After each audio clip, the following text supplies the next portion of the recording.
શાંતિ 24/6/2026 માતેશ્વરીજીના અનમોલ મહાવાક્ય છે.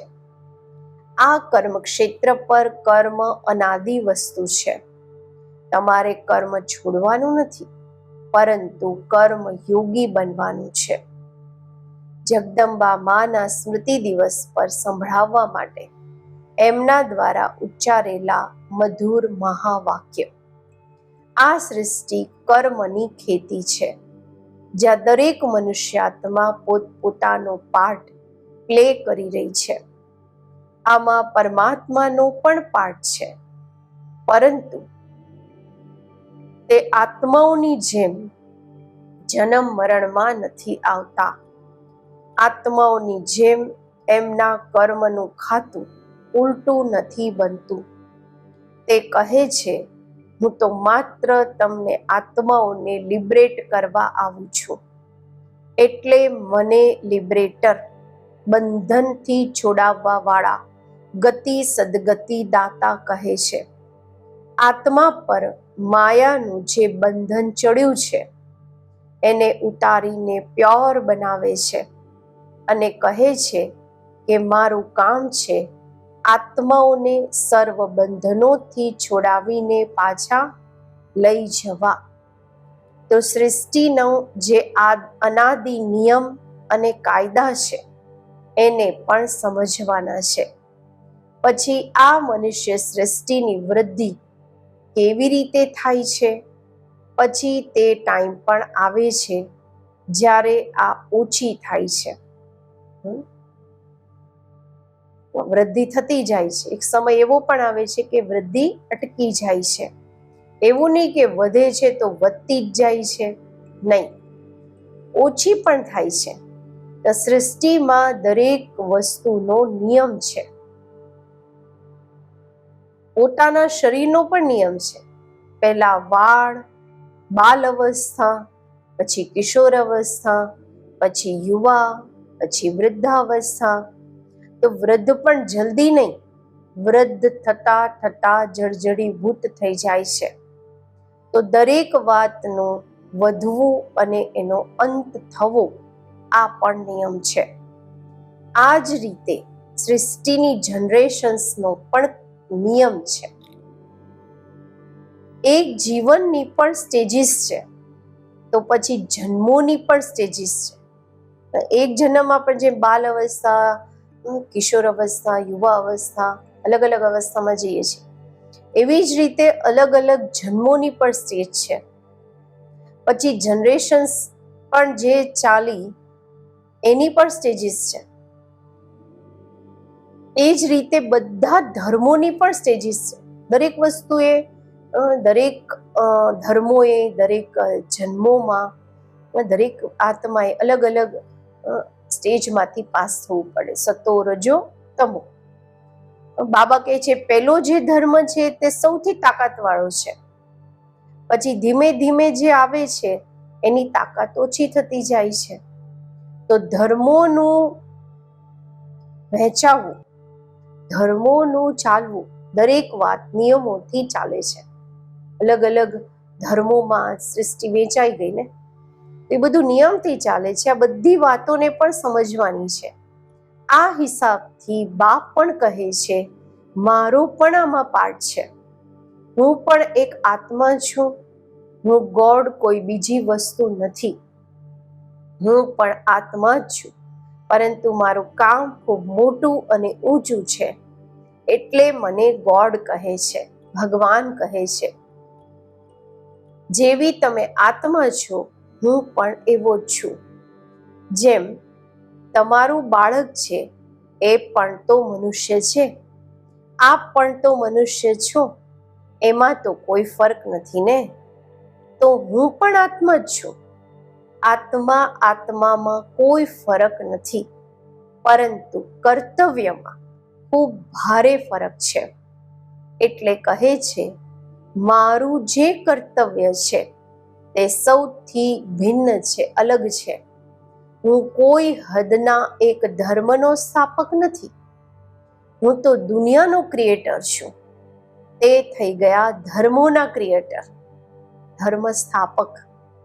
જેમ તે આત્માઓ પોતાનું કામ પોતાના સમય પર કરે છે, એમ હું પણ પોતાના સમય પર આવું છું. મારું કર્તવ્ય વિશાળ છે, મારું કર્તવ્ય મહાન છે અને સૌથી નિરાળું છે. એટલે કહે છે, તેરે કામ નિરાલે, તારી ગતમત ન્યારી. એને સર્વશક્તિવાન પણ કહે છે.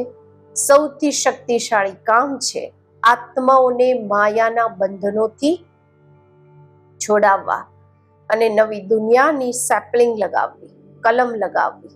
એટલે એમને અંગ્રેજીમાં કહે છે હેવનલી ગોડફાધર, સતયુગની સ્થાપના કરવા વાળા બાપ. જેમ ક્રાઇસ્ટને કહેશે ક્રિશ્ચિયનિટીના ફાધર, એમને હેવનલી ગોડફાધર નહીં કહેશે. હેવિનના સ્થાપક પરમાત્મા છે. તો હેવિન વર્લ્ડ થઈ ગઈ ને, દુનિયા છે. હેવિન કોઈ એક ધર્મ નથી, તો તે વર્લ્ડના સ્થાપક થઈ ગયા. અને એ વર્લ્ડમાં, એ દુનિયામાં એક ધર્મ, એક રાજ્ય હશે. તત્વ વગેરે બધું ચેન્જ થઈ જશે. એટલે એને કહે છે હેવનલી ગોડફાધર. બીજું, ગોડ ઇઝ ટ્રુથ કહે છે. તો ટ્રુથ શું વસ્તુ છે? સત્ય. ભગવાન જ સત્ય છે. તો એ સત્ય શું છે? શેમાં ટ્રુથ, શેમાં સત્ય? આ પણ સમજવાની વાત છે. ઘણા સમજે છે કે જે સાચું બોલે છે તે ગોડ છે.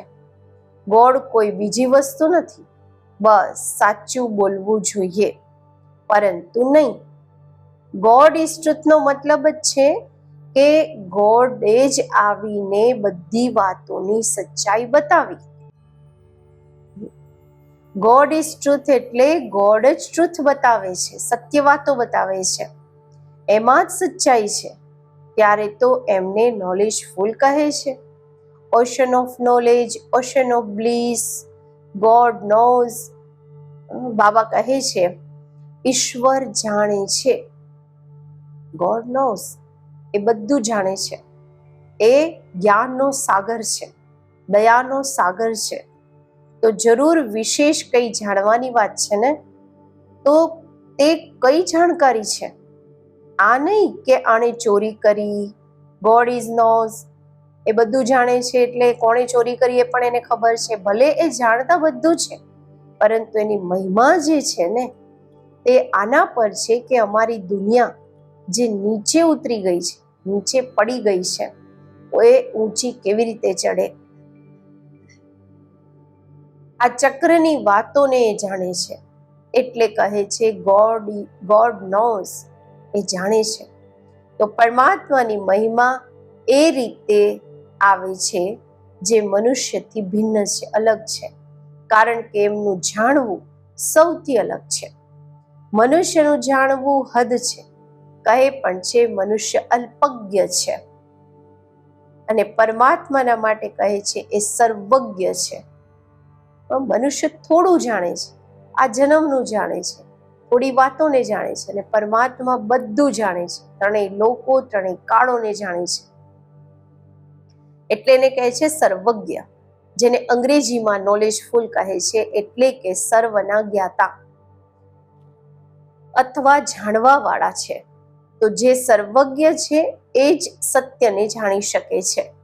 યથાર્થ વાતોની નોલેજ જેમની પાસે હશે, જરૂર એ બધાને આપશે ને.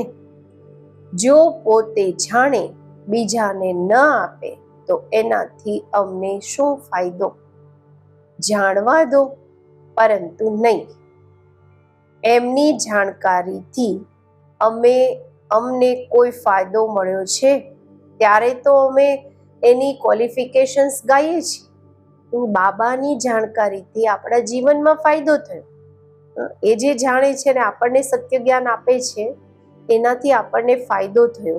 એટલે તો આપણે એની એ મહિમા ગાઈએ છીએ, એની પાછળ પડીએ છીએ. ક્યારેક કંઈ પણ થાય છે તો કહે છે હે ભગવાન, હવે તું આ કર, ખેર કર, મને દયા કર, રહેમ કર, મારા દુઃખને દૂર કર. તો અમે એનાથી માંગીએ છીએ ને. એનાથી કંઈ સંબંધ છે ને, એટલે એ રીતેથી યાદ કરે છે, જેમ એમણે અમારા પર કોઈ અહેસાન કર્યું છે. જો ક્યારેય કર્યું જ નહીં હોય તો અમે કેમ એના માટે માથાફૂટી કરીએ?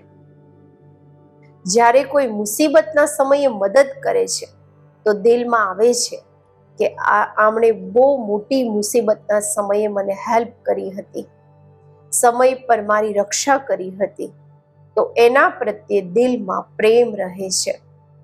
તો પરમાત્માના પ્રત્યે પણ એવો જ પ્રેમ આવે છે કે એમણે અમારી સમય પર મદદ કરી છે.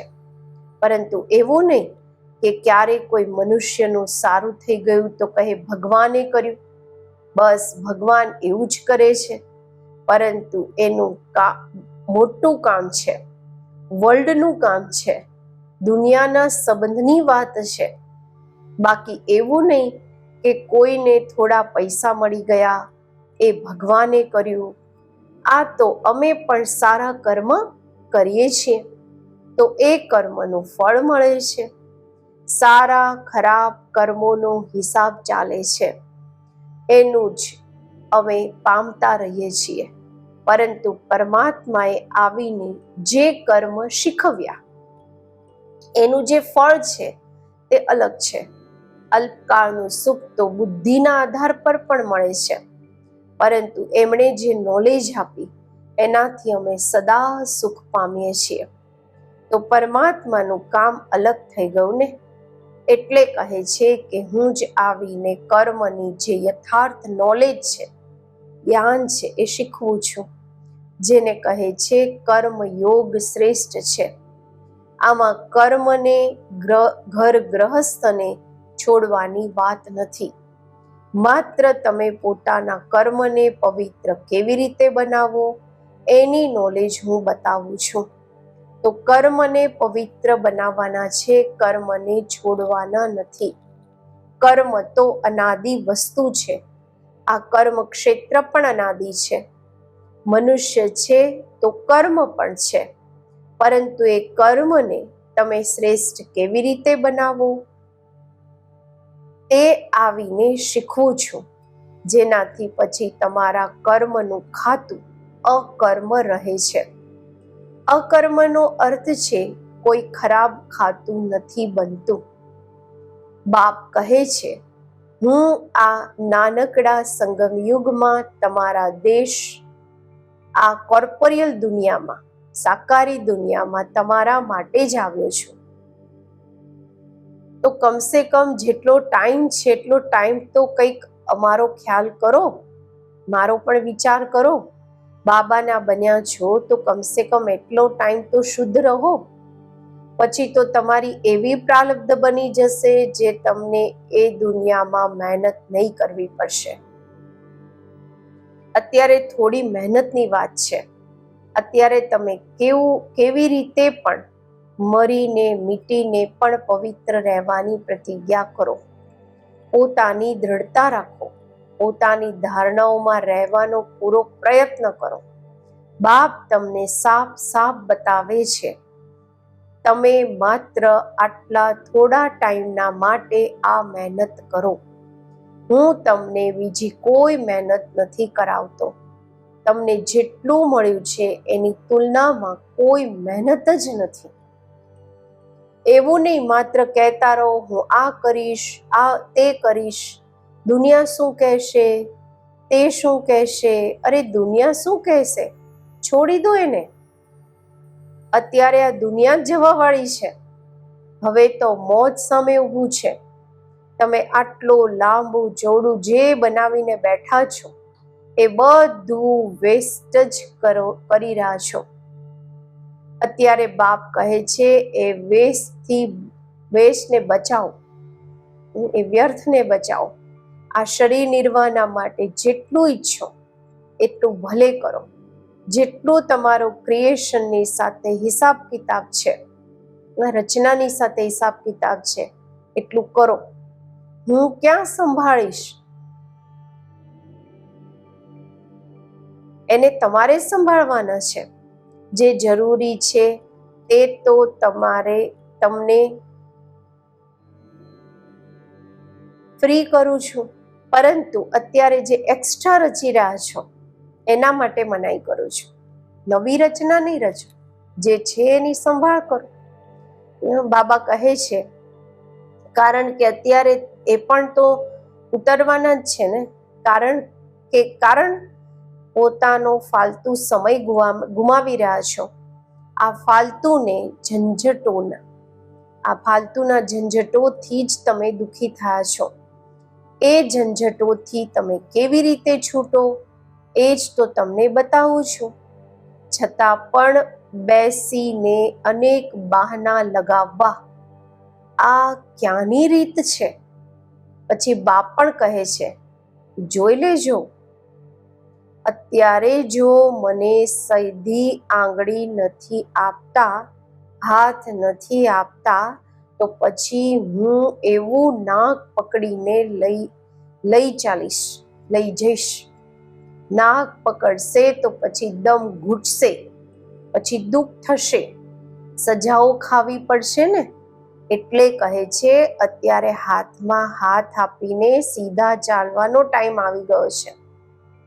જો સીધી રીતે નહીં ચાલશો તો પછી મારા હાથમાં તમારું નાક પણ તો આવશે. પછી જોઈ લેજો. પછી એ સમયે કંઈ નહીં થઈ શકશે, ન કંઈ કરી શકશો. એટલે બાપ કહે છે, બાળકો, અત્યારે તમે મારા થઈને મારી પાસે આવીને મારી વાતોને સાંભળીને જો પછી પણ કંઈ ન કર્યું તો એના માટે ખૂબ કડી સજાઓ છે. એટલે જે બિચારાઓને ખબર નથી એની તો વાત અલગ છે. બાકી જેમને ખબર છે, જે બેસીને સાંભળીને પછી આ વાતોમાં ગફલત કરી, તો એમની તો ખેર નથી. સમજી લીધું પછી પણ ન સમજ્યા તો એની ખેર નથી. જેમ 10 ગુણો ફાયદો એમ 10 ગણું નુકસાન પણ થશે. ત્યારે કહે છે પોતાના નુકસાનને, ફાયદાને સારી રીતે સમજો. સારી રીતે કંઈક તો પોતાની બુદ્ધિને ખોલો. અત્યારે બાપથી બુદ્ધિયોગ લગાવશો તો તાકાત મળશે. તો આ બધી વાતોને સમજો, ભૂલો નહીં. અત્યારે આ જે સમય ચાલી રહ્યો છે એને ઓળખો. જરા આંખો ખોલો, બુદ્ધિ ખોલો અને સમયનો પૂરો ફાયદો લો. પોતાની પૂરી તકદી જગાડો. કહે પણ છે જેવો સંગ એવો રંગ હોય છે. એટલે જેમાં અત્યારે આ ધારણા પૂરી નહીં હશે તો માયાના સંગનો રંગ લાગી જશે. ત્યારે તો કહે છે hear no evil, see no evil, talk no evil. ખરાબ ન સાંભળો, ન જુઓ, ન બોલો. ઘણા એવા ઇવેલ્સ છે જે અહીંયા પણ ઘણાને છોડતા નથી, પછી એકબીજાના સંગદોષમાં આવી જાય છે.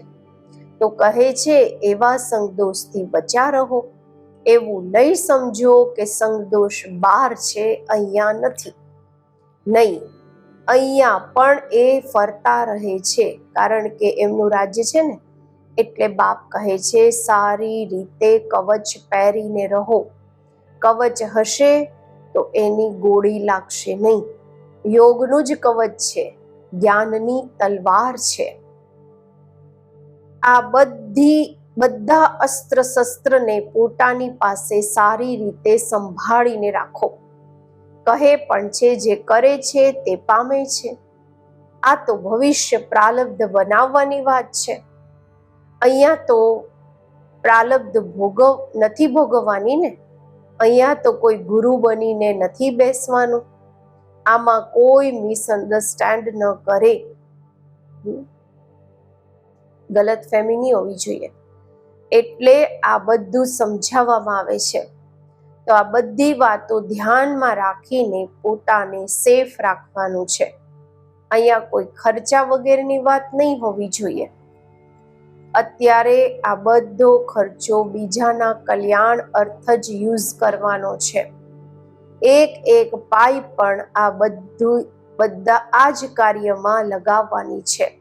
અચ્છા, એવા બાપ દાદા અને માના મીઠા મીઠા ખૂબ સારા ખબરદાર રહેવા વાળા બાળકોના પ્રત્યે યાદ, પ્યાર અને ગુડ મોર્નિંગ. અચ્છા, પ્રશ્ન છે, મમ્મા, અમે ચાલતા ફરતા યોગની ઊંચી અવસ્થામાં કેવી રીતે સ્થિત થઈ શકીએ છીએ? ઉત્તર છે, વાસ્તવમાં પોતાની આ લાઈફ નેચરલ યોગની થઈ જવી જોઈએ. કારણ કે યોગ છે નિશ્ચય. તો હરદમ નિશ્ચયને કાયમ રાખી પ્રેક્ટિકલ એ સ્વરૂપ બની જવાનું છે. નિશ્ચય રૂપ બની કર્મેન્દ્રિયોથી કર્મ કરો. ભલે સ્થૂળ કર્મેન્દ્રિયો કોઈ પણ કાર્ય કરતી રહે, પણ પોતાને એ જ સુખ સ્વરૂપ અવસ્થામાં લવલીન રહેવાનું છે. પોતાનો ચહેરો સદા સુખ સ્વરૂપ રમણીક જોવામાં આવે. કોઈ પણ અશુદ્ધ સંકલ્પ વિકલ્પ ન રહે. ઈશ્વરીય આનંદમાં આંતરિક મગન અવસ્થામાં રહો, તો પછી કોઈ પણ અશુદ્ધ સંકલ્પ વિકલ્પની ઉત્પત્તિ નહીં થશે. શુદ્ધ પ્યોર ધરણીમાં જે પણ સંકલ્પ ઉત્પન્ન થશે તે લોક સંગ્રહ પ્રત્યે અથવા પોતાની ઉન્નતિ પ્રત્યે હશે. આ અતિ મીઠી સુંદર અવસ્થા છે જે સમય પર મદદ કરે છે. એવા ઈશ્વરીય અલૌકિક મીઠી પ્યોર લાઈફ બનાવવાનો અત્યારે જ ગોલ્ડન ચાન્સ તમને મળેલો છે. તો એવી અવસ્થા બનાવવા માટે થોડી મહેનત કરો. જ્યારે અમે યોગમાં બેસીએ છીએ તો અંદરમાં મંત્ર, પૂજા, જપ વગેરે કંઈ પણ નથી કરતા. જેમ ભક્તિ માર્ગમાં કોઈ અંદર જ અંદર પ્રાર્થના કરે છે, માળા જપે છે, મૂર્તિને સામે રાખી ફૂલ ચડાવે છે, આ બધું અંદર જ અંદર કરે છે, જેને મનસા પૂજા કહે છે.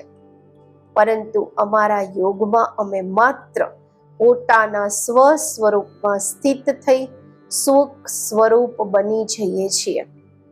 પોતાના મન સહિત બધી કર્મેન્દ્રિયોને કંટ્રોલ કરી એકાગ્ર ચિત્ત બની ઈશ્વરીય સુખ સ્વરૂપ થઈ જઈએ છીએ. આના માટે યોગનો ટાઈમ પર્સનલ ફિક્સ છે. જ્યાં એક ટાઈમ પર બેસીને અભ્યાસ કરે છે. માત્ર વ્યક્ત વાતોથી નાતો સંબંધ તોડીને અવ્યક્ત સંબંધથી નાતો જોડીને રાખવાનું છે, તો યાદ સહજ થઈ જશે. અચ્છા, ઓમ શાંતિ. આજનું વરદાન છે, બાપ દાદાની સાથ દ્વારા માયાને દૂરથી જ મૂર્છિત કરવા વાળા માયા જીત જગત જીત ભવ.